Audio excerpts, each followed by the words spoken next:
드디어 인텔 12세대 엘더레이크 CPU가 완성체 라인업을 갖추게 됩니다. 보급형인 i3와 주력 모델인 i5가 출시를 앞두고 있는데요. 여기에 맞춰서 H보드와 B보드도 함께 준비를 하고 있습니다. 사실 이보다 앞서 출시했던 오버클럭 버전인 12세대 CPU는 함께 출시했던 Z690 메인보드와 DDR5 메모리의 가격이 좀 비싸서 구매하기가 망설여졌었죠. 그런데 이번에 i3, i5 제품과 함께 출시될 H610, B660 메인보드는 우선 DDR4 메모리 위주로 생산된다고 하니까요. 벌써부터 꿀 가성비 조합을 맞출 기대가 됩니다. 자, 여기에다가 인텔이 야심차게 외장 그래픽카드 분야에 다시 한번 도전장을 내민 상황이기 때문에 2022년에는 PC 시장의 암흑기에 한 줄기 빛이 들지 않을까 하는 그런 희망도 생기고 있습니다. 그래서 오늘은 가성비 시리즈 일부 드디어 등장하는 보급형 인텔 12세대 CPU에 대해서 다뤄보겠습니다. 사실 최근 인텔은 꽤 상당히 힘든 시간을 보내고 있는 것처럼 보였습니다. 인텔은 이번 12세대 CPU에 빅리틀 구조를 채택하면서 성능을 대폭 향상시켰기 때문에 출시할 때만 하더라도 큰 자신감을 내비쳤었는데요. 하지만 시장의 반응은 생각보다 뜨겁지 않았습니다. 약간 미지근한 정도? 실제 저희 행복쇼핑의 인텔 CPU 판매량을 보더라도 12세대의 판매 비율은 언급 자체가 조금 민망할 정도입니다. 인텔 12세대 CPU가 첫 출시된 11월 4일부터 촬영일인 오늘 12월 17일까지의 판매 데이터를 가져왔는데요. 보시는 것처럼 12세대 CPU가 차지하는 비율은 극히 작았습니다. 채 10%도 되지 않는 정도밖에 안 됐고요. 그 중에서는 그나마 i7의 판매량이 조금 높았습니다. 인텔의 희망이라고 볼 수 있는 i3와 i5 라인의 출시가 코앞이기 때문에 결과는 조금 더 지켜봐야 되겠지만 지금까지는 인텔에서 기대했던 것만큼의 성적은 아닌 것 같네요. 하지만 현재 PC 시장 흐름을 보면 CPU 하나 잘 나왔다고 해서 크게 달라질 부분이 있을까 싶은 상황이기도 합니다. 이번 12세대 CPU가 성능에서 아무리 초대박을 쳤더라도 이에 맞춰서 고성능 Z690 메인보드와 DDR5 메모리 조합만 가능했기 때문에 어쩔 수 없이 구형인 10세대와 11세대 CPU를 구매할 수밖에 없었던 점은 크게 아쉬웠던 점이죠. 특히 아직까지도 DDR5 메모리는 기존 DDR4와 비교 불가능할 정도로 굉장히 비쌉니다. 그리고 역시나 PC 시장의 주도권을 쥐고 있는 그래픽카드 수급 부족 사태가 여전한 것도 문제죠. 엔비디아 RTX 3000 시리즈가 나왔지만 몸값이 너무나도 높아서 일반 소비자들은 구매할 엄두도 내지 못하고 있습니다. 게다가 GT1030이나 GTX 1650 같은 구형 그래픽카드조차 2배, 3배 비싼 가격에 살 수밖에 없는 미쳐도 한참 미쳐버린 그런 그래픽카드 시장입니다.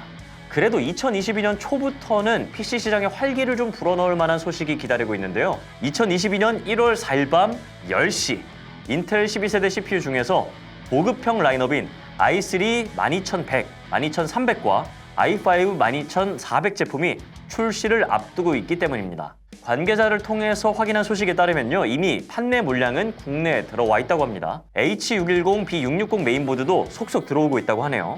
다만 한 가지 아쉬운 거는 현재 i5 12400은 충분한 수량이 입고된 것으로 보이나 i3 12100과 12300은 중국 춘절이 끝나는 2월 초 이후는 되어야 충분한 물량이 들어올 것이라고 합니다. 보시는 것처럼 이렇게 H610, B660 메인보드는 이미 전파 인증 등록을 마친 상태입니다. i3와 i5가 곧 출시된다는 뜻이죠.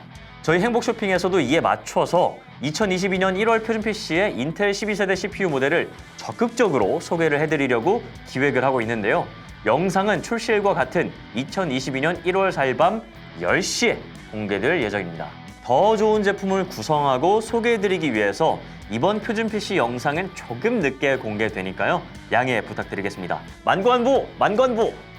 자, 아무튼 마저 말씀을 이어서 드릴게요. 최근에 여러 커뮤니티에서 B660 메인보드가 DDR4 메모리를 지원하느냐, 지원하지 않느냐로 논란이 좀 있었습니다만 다행히도 DDR4와 DDR5를 모두 출시하는 것으로 확인을 했습니다. 아무래도 DDR5 메모리 가격이 여전히 너무 비싸고 물량도 충분하지 않기 때문에 메리트가 크게 있지는 않거든요.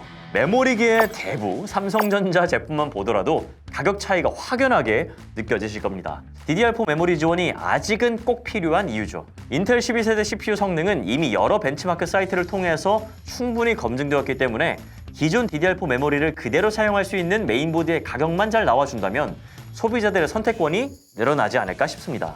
물론 CPU 자체도 좋은 가격에 나와야겠죠. 그렇게만 된다면 이런 12세대 CPU 꿀 가성비 조합이 완성이 될 겁니다. 자, 여기에 AMD 라데온 6500XT, 엔비디아 지포스 RTX 3050, AMD 라데온 6400, 인텔 아크 380, 엔비디아 지포스 RTX 3050 Ti, 인텔 아크 350 순으로 출시가 예정되어 있는 보급형 그래픽카드까지 제때 나와준다면 일반 소비자들도 다시 한번 제대로 된 조립 PC를 구매할 수 있게 될 겁니다. 하지만 여전히 반도체 공급난은 계속되고 있고 원자재 값이 폭등하고 물류 대란이 일어나고 그 질병으로 인한 보복 소비까지 전 세계적인 인플레이션은 이제 인정할 수밖에 없는 현실이 되었죠. 이 말은 즉 예전의 그 아름답던 가격은 기대하기가 쉽지 않을 것이라는 이야기입니다. 이 부분을 간과하고 나 때는 말이야를 시전하시면 가성비 조합이라고 맞춘 조립 PC마저도 눈에 차지 않으실 수밖에 없습니다. 그러나 절대 대란 이전의 가성비로 돌아갈 수는 없다는 점은 꼭 기억해 주시면 감사하겠습니다. 아무튼 오늘 영상은 여기서 마치도록 하겠습니다. 저희는 다음 영상으로 가성비 시리즈 2부 20년 만에 다시 불붙게 된 인텔, 엔비디아, AMD의 보급형 그래픽카드 삼국지를 주제로 영상을 준비했습니다. 여러분들께 많은 관심 부탁드리겠습니다. 시청해주신 여러분 고맙습니다. 조댓구알 아시죠? 행바!